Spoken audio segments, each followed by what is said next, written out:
हमने बोला कि यहाँ पर एक है आपकी हाइट, एक है आपकी रेख लंबाई और एक है आपकी त्रिज्या। हमने बोला हाइट आपकी 12 दी गई है, ठीक है, हाइट आपकी 12 दी गई है। हमने बोला कि यदि हम 12 को देखें, यदि हम एक ट्रिपलेट लगा कर देखें 3, 4 और 5, यदि हम इस ट्रिपलेट को लगा कर देखते हैं तो यहाँ पर 4 का गुणा यदि हम 3 में करते हैं तो आपका 12 बन जाता है। इसी प्रकार से हम 3 में 3 का गुणा करके देखें तो आपका 9 बन जाएगा। और इसी प्रकार से 5 में यदि हम 3 में गुणा करके देखें तो 5 या 15 बन जाएगा। पूछा क्या गया था?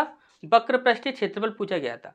यदि वक्र पृष्ठीय क्षेत्रफल पूछा गया था तो आप 11 से डिवाइड करके देख सकते थे, लेकिन यहाँ पर सब में आपका पाई लगा हुआ है तो आप 11 से यहाँ पर कॉन्सेप्ट जो है वो आपका यहाँ पर खत्म हो गया।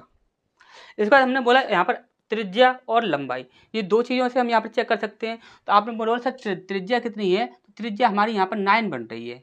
और यहाँ पर आपकी लंबाई की बात की जाए तो लंबाई आपकी 15 बन रही है। अब यहाँ पर आप देखोगे तो देखिए यहाँ पर कितना है आपका 15, इसे आप कैसे लिख सकते हो? 5 गुणा 3। तो 5 से जो संख्या डिवाइड होगी वही आपका आंसर होने वाला है, क्योंकि लंबाई से हम डायरेक्ट चेक कर सकते हैं। 5 से जो संख्या डिवाइड होगी वही आपका आंसर होगा। और 5 से सिर्फ वही संख्या डिवाइड होती है जिसके लास्ट में 0 हो या फिर 5 हो। यहाँ पर आपका ये संख्या 5 से डिवाइड होगी नहीं, ये संख्या आपकी 5 से डिवाइड होगी नहीं, और ये संख्या आपकी 5 से डिवाइड होगी नहीं। हमारा आंसर कितना हो गया? 135।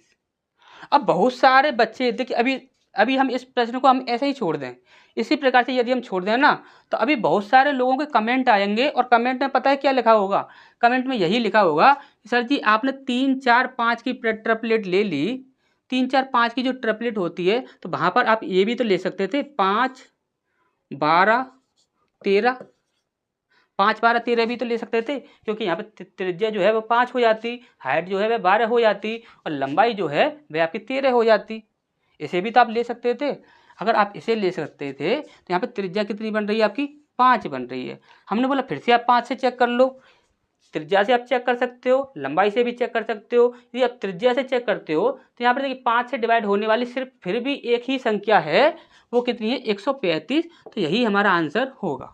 और वैसे आपको हम बता दें कि इसकी डायरेक्ट इस प्रकार से त्रिज्या आपकी नहीं निकली है। यहाँ पे ये आपकी ट्रिपलेट जो है वह आपकी 5, 12, 13 नहीं है। इसकी जो ट्रिपलेट आपकी जो निकलेगी, आप क्वेश्चन सॉल्व करोगे तब इसकी जो ट्रिपलेट निकलेगी वो आपकी 3, 4, 5 से ही आपकी निकलेगी।